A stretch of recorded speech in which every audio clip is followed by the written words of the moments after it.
जय हिंद दोस्तों। मैं रुपेश कुमार सिन्हा डिजिटल पाठशाला में आप लोगों का स्वागत करता हूं।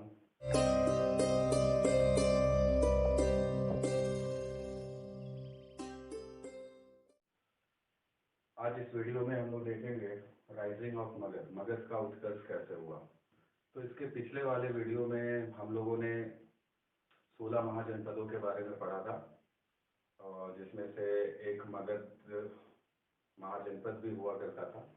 आगे चलकर कुछ ऐसा होता है कि मगध जो है वो बाकी सभी महाजनपदों को अपने अधिकार में करके एक बहुत बड़े साम्राज्य की स्थापना करता है। ठीक है, इसी साम्राज्य को हम लोग मगध साम्राज्य के नाम से जानते हैं।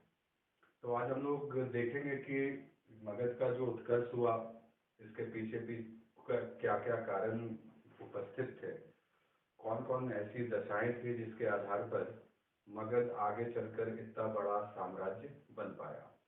तो जैसा हम लोग सब जानते हैं कि किसी भी चीज का पतन और किसी भी चीज की उन्नति के एक कारण ना होकर बहुत सारे कारण होते हैं। ऐसे ही मगध की भी उत्कर्ष में एक कारण ना होकर इसके भी बहुत सारे कारण थे। तो हम लोग सिलसिलेवार ढंग से देखते हैं कि मगध जो इतना बड़ा साम्राज्य बना, इस साम्राज्य का विशेषता क्या रहा है, कौन कौन से इसमें राजवंशों ने शासन किया है, और कौन कौन से ऐसे बिंदु थे जिसके आधार पर मगध का उत्कर्ष होता है। तो कुछ कुछ बिंदुओं के माध्यम से हम लोग सबसे पहले देखेंगे कि मगध के उत्कर्ष के कौन कौन से कारण शामिल थे। तो मगध के उत्कर्ष के कारणों पर हम लोग चर्चा करते हैं। तो मगध के भी उत्कर्ष के कुछ कारण को मैंने बांटा है कुछ कुछ भागों में, जैसे क्या क्या इकोनॉमिकल रीजन थे, आर्थिक कारण क्या था, राजनीतिक कारण क्या था, और भौगोलिक कारण क्या था। तो सबसे पहले हम लोग चर्चा करेंगे उस समय मगध के उत्कर्ष के पीछे आर्थिक कारण क्या क्या उद्देश्य उससे सिद्ध हो रहे थे। तो जैसे हम लोगों ने पिछले वीडियो में पढ़ा था कि महाजनपद का जब उदय होता है तो एक क्रांतिकारी परिवर्तन देखे गए भारत के दौरान। अब इस परिवर्तन में जो सबसे प्रमुख चीजें हो रही थी कि धीरे धीरे करके भारत जो है एक कृषि प्रधान देश की ओर अग्रसर होता चला जा रहा था। और मगध का जो क्षेत्र रहा है, तो मगध का क्षेत्र हम लोग देखते हैं तो नदियों से घिरा हुआ क्षेत्र है, और नदी अपने साथ जलोढ़ मिट्टी को बहाकर लाती है और इस क्षेत्र में बिछाती थी, जिसके कारण ये जो मगध का क्षेत्र है यानी बिहार का जो क्षेत्र पटना गया वाला क्षेत्र था, तो उपजाऊ दृष्टिकोण से यहाँ की मिट्टियाँ काफ़ी उपजाऊ थी, उर्वरा शक्ति उसमें ज़्यादा थी, जिससे काफ़ी उत्पादन वहाँ पर होते थे। ठीक है, उत्पादन भी दो तरह के होते हैं। एक उत्पादन स्वयं के पालन पोषण के लिए किया जाता है जिससे भरण पोषण हो सके खुद के परिवार का, जबकि एक उत्पादन को हम लोग अधिशेष उत्पादन कहते हैं। अधिशेष उत्पादन का तात्पर्य ये होता है कि जब उत्पादन किया जाए और परिवार के भरण पोषण के अलावा जो उत्पादन अधिक बच जाते हैं उसको विक्रय कर धन संपदा को अर्जित किया जा सकता है। तो मगध का भी जो क्षेत्र रहा था वहाँ पर का भी अगर हम लोग देखते हैं, वहाँ के जो कृषक थे वो अधिशेष उत्पादन करते थे, जिससे धीरे धीरे करके मगध का जो क्षेत्र था वो क्षेत्र काफ़ी समृद्ध होता चला गया। और दूसरे दूसरे साम्राज्यों में यहाँ के उत्पादित वस्तुओं की मांग बढ़ गई, जिससे मगध साम्राज्य में धन संपदा धीरे धीरे काफ़ी प्रचुरता की ओर बढ़ता चला गया। दूसरा अगर हम लोग रीजन देखते हैं आर्थिक कारण में, तो वो है मगध का क्षेत्र में लोहे की अधिकता। तो मगध के अंतर्गत में ही छोटा नागपुर पठारी क्षेत्र भी आता था, जहाँ से लोहा की प्राप्ति होती थी, और उस लोहे के माध्यम से कृषि के नए नए उपकरण बनाए जा रहे थे, जिससे पैदावार बढ़ रही थी। तो लोहा का अधिकांश मात्रा में मगध के क्षेत्र में पाया जाना भी इसके उत्कर्ष का एक बहुत प्रमुख कारण रहा था। तो मगध के उत्कर्ष के ये आर्थिक कारण थे। दूसरा हम लोग राजनीतिक कारणों को देखते हैं। तो राजनीतिक कारणों में जो सबसे प्रमुख चीजें हो रही थी कि मगध प्राचीन काल से ही काफी समृद्ध रहा है अपने शासकों को लेकर।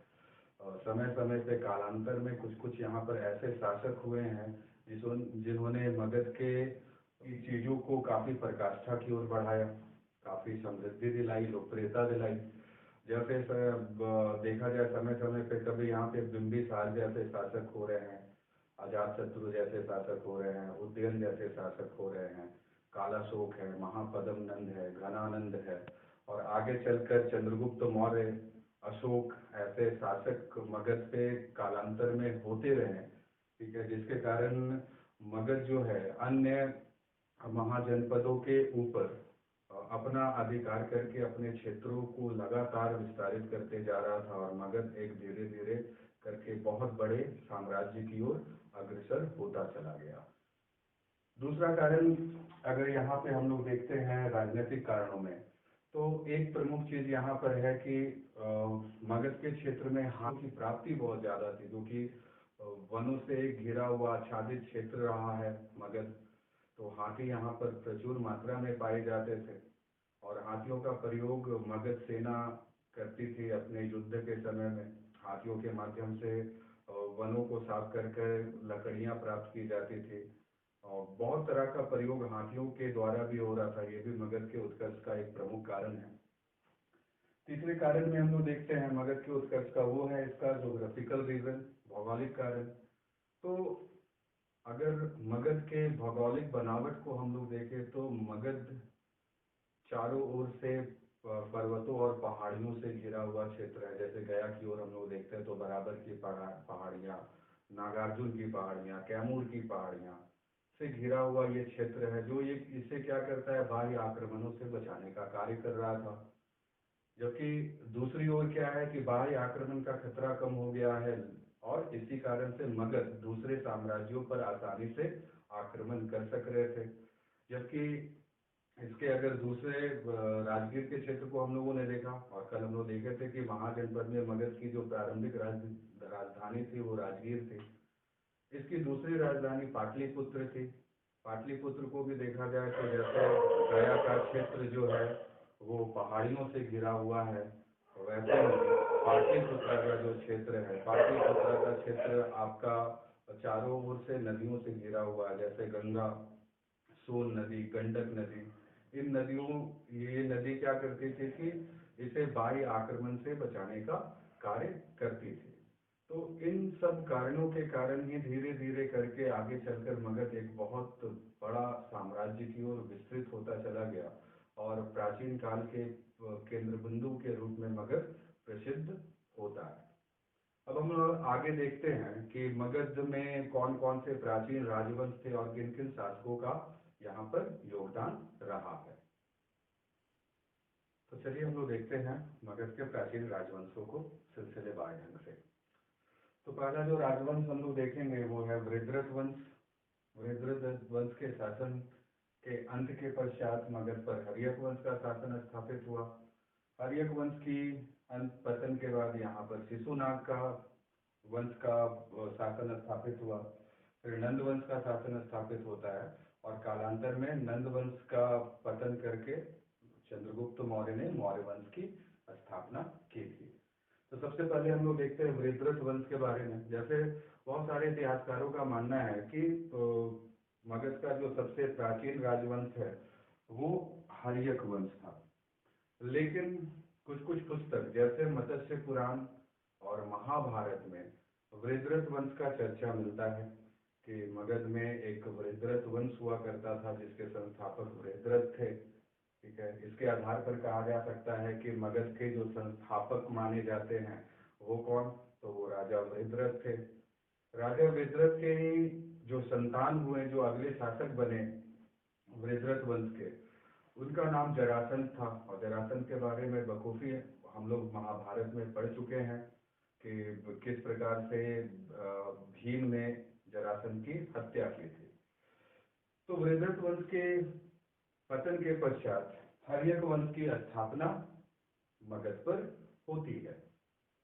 अब यहाँ पर हम लोग देखें कि हर्यक वंश का जो संस्थापक है उस संस्थापक का नाम बिंबिसार है। हर्यक वंश की स्थापना बिंबिसार के द्वारा की गई। तो और बिंबिसार ने ही मगध को सर्वाधिक लोकप्रियता आरंभ में दिलाई थी। इसके आधार पर कहा जा सकता है कि मगध का वास्तविक संस्थापक बिंबिसार थे, जबकि इसके संस्थापक कौन, वृषध्वज थे। तो अगर एग्जामिनेशन में क्वेश्चन आता है कि मगध के संस्थापक कौन थे और ऑप्शन में वृषध्वज और बिंबिसार दोनों अगर आपको मिले तो उस ऑप्शन के आधार पर वहां पे राइट आंसर वृषध्वज हो जाता है। जबकि अगर ऑप्शन में वृषध्वज नहीं है और बिंबिसार दिया हुआ है तो आंसर ऑलवेज बिंबिसार ही होगा। ठीक है, तो हर्यक वंश के फाउंडर बिंबिसार थे। बिंबिसार का अगर टोटल हम लोग शासन काल देखते हैं तो बिंबिसार ने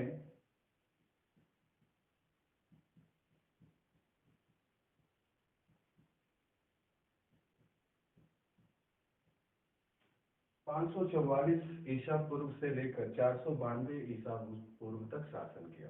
तो एक इस आधार पर देखते बहुत एक लंबा शासन बिंबिसार का रहा है। और बिंबिसार ने काफी प्रसिद्धि भी दिलाई। आरंभ में जो भी लोकप्रियता मगध को मिली है वो बिंबिसार के द्वारा मिली है। काफी शक्तिशाली और प्रतापी राजा माने जाते रहे हैं ये हर्यक वंश के। तो बिंबिसार की ये जो प्रसिद्धि थी, ये प्रसिद्धि के कुछ कुछ कारण हैं। तो इस कारण को भी हम लोग इस तरह से ड्राफ्ट करके देख सकते हैं।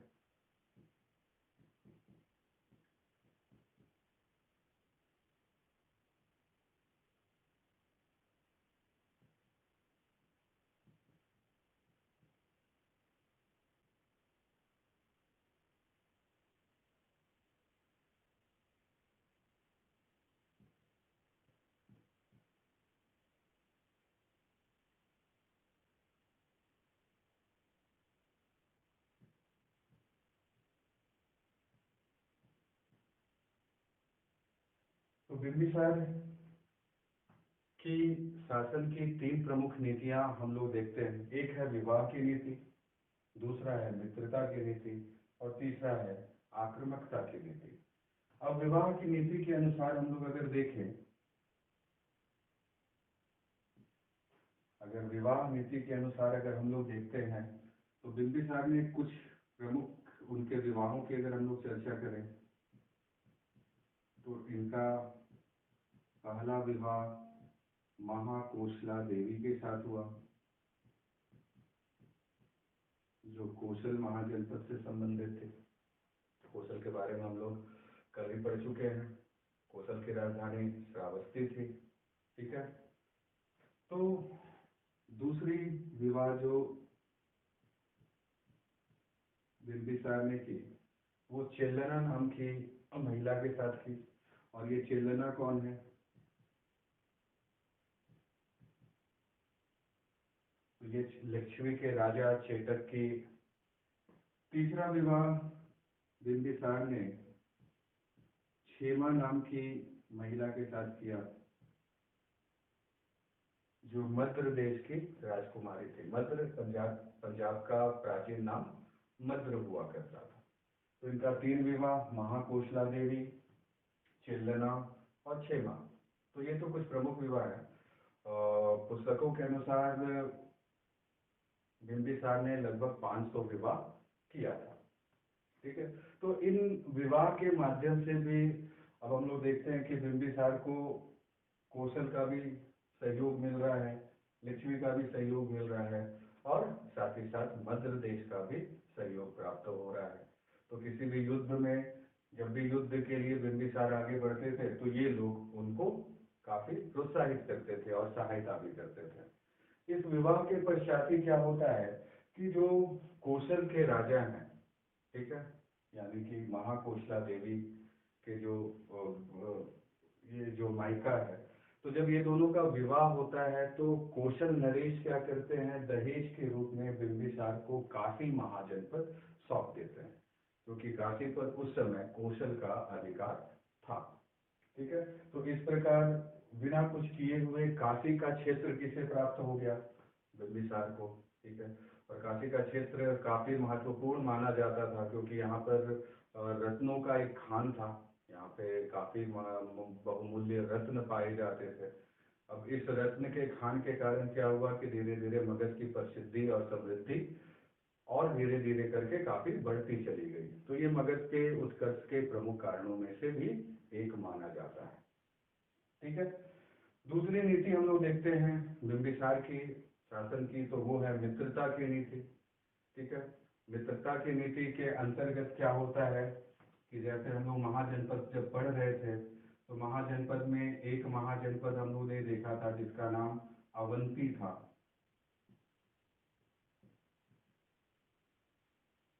ठीक है, अवंती। और अवंती की राजधानी कहाँ थी? उज्जैन थी। हम लोग पढ़ चुके हैं अवंती कहाँ पर, तो मध्य प्रदेश में स्थित महाजनपद था, जिसे नर्मदा नदी दो भागों में बांटती थी। एक का राजधानी उज्जैन जबकि दूसरी की राजधानी माहिष्मती थी। ठीक है। तो अवंती के एक राजा थे जिनका नाम चंड प्रद्योत था। तो चंड प्रद्योत एक बार एक असाध्य रोग से पीड़ित हो जाते हैं, काफी बीमार पड़ जाते हैं। और जब इसकी सूचना बिंबिसार को पता चलती है, तो बिंबिसार का एक राजवैद्य हुआ करता था, यानी कि इनका एक फैमिली डॉक्टर है, एक राजवैद्य है। ठीक है। और इस राजवैद्य का नाम क्या है? तो इस राजवैद्य का नाम जीवक है। ठीक है, राजवैद्य का नाम जीवक है।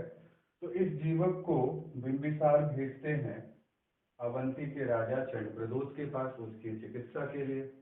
और उस चिकित्सा से माना जाता है कि चंद्रप्रदोष जो है वो स्वस्थ हो जाते हैं और दोनों के बीच में मित्रता हो जाती है। और बिंबिसार के लिए जो राजवैद्य है ये बहुत इंपॉर्टेंट है, बहुत बार एग्जाम में जीवक से क्वेश्चन आ चुका है। ठीक है, क्योंकि जीवक ने दो प्रमुख लोगों का उपचार किया था, जिसमें से एक तो खुद अवंती के राजा चंद्रप्रदोत हो गए, जबकि दूसरे जो है वो महात्मा बुद्ध है। महात्मा बुद्ध को भी जब एक बार उनकी तबीयत खराब हुई थी और बिंबिसार को जब ये पता चलता है, तो बिंबिसार ने स्वयं जीवक को भेजा था महात्मा बुद्ध की सेवा में। तो इस कारण से भी बिंबिसार धीरे धीरे करके काफी शक्तिशाली होते जा रहे थे, लोगों का दिल जीतते जा रहे थे, लोग उनके समर्थन में आ रहे थे।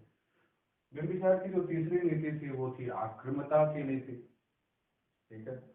अब क्यों है? क्योंकि मगध अभेद है, पहाड़ियों से घिरा हुआ है, नदियों से घिरा हुआ है, तो उस पर बाह्य आक्रमण का खतरा लगभग ना के बराबर है। इसी का लाभ उठाकर बिंबिसार क्या कर रहे हैं? दूसरे दूसरे क्षेत्रों पर लगातार आक्रमण करके उन क्षेत्रों को अपने साम्राज्य में मिलाते जा रहे हैं, जिसके कारण से धीरे धीरे चलकर मगध एक बहुत बड़े साम्राज्य की ओर अग्रसर होता चला गया। तो ये बिंबिसार थे। अब बिंबिसार काफी लंबे समय तक शासन कर रहे हैं। हम लोग शासन पीरियड देख रहे हैं 544 ईसा पूर्व से 492 ईसा पूर्व तक। ठीक है। बिंबिसार का पुत्र का नाम अजातशत्रु था। तो राजा बनने के लिए वो क्या करता है? अपने पिता की हत्या 492 ईसा पूर्व में कर देता है। अब ये 492 ईसा पूर्व में जब वो हत्या करके खुद राजा बन जाता है, ठीक है, तो इस वंश को कई इतिहासकारों के द्वारा पितृहंता वंश के नाम से भी जाना गया। पितृहंता का मतलब होता है जिसने पिता की हत्या की। क्योंकि अजातशत्रु क्या कर रहा है? अपने पिता की हत्या करके वो राजगद्दी को प्राप्त कर रहा है। आगे चलकर अजातशत्रु का पुत्र उदयन, या जिसे उदयन भी कहा जाता है, वो अपने पिता की हत्या करके शासक बन रहा है। तो ये सिलसिला लगातार हर्यक वंश में देखा गया कि अपने पिता को मारकर अगले शासक ने राजगद्दी को प्राप्त किया है। इसीलिए इसे किस वंश के नाम से जाना जाता है? पितृहंता वंश। ठीक है।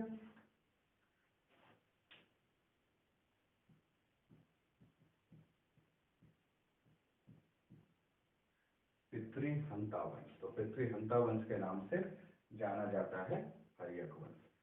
तो उम्मीद है बिंबिसार के बारे में कुछ कुछ फैक्ट्स आपको मिल गए होंगे। चलिए रिकॉल करते हैं फटाफट। तो बिंबिसार टोटल इसका जो पीरियड रहा है 544 ईसा पूर्व से 492 ईसा पूर्व। इसकी समृद्धि और प्रसिद्धि की तीन प्रमुख नीतियां: विवाह की नीति, मित्रता की नीति और आक्रमता की नीति। विवाह नीति के अंतर्गत इसने तीन प्रमुख विवाह किए: महाकोशला देवी से जो किससे संबंधित है? कौशल से। चेलना से विवाह किया जो किससे संबंधित है? लिच्छवी से। लिच्छवी के बारे में कल हम लोगों ने पढ़ा था कि लिच्छवी पूरे विश्व का पहला गणतंत्र स्थापित करने वाला क्षेत्र रहा है। जबकि तीसरा विवाह इसने क्षेमा के साथ किया, मद्र की राजकुमारी के साथ किया। मित्रता के अंतर्गत वो क्या कर रहा है, तो वो चंड प्रदूत और महात्मा बुद्ध को अपने राजवैद्य को भेजकर उन लोगों का चिकित्सा का व्यवस्था करा रहा है। जबकि आक्रमणता की नीति के अनुसार वो क्या कर रहा है, दूसरे दूसरे क्षेत्रों पर आक्रमण करके वहाँ के क्षेत्र को अपने में मिलाकर धीरे धीरे मगध को एक काफी बड़े साम्राज्य की ओर बढ़ाता चला जा रहा है।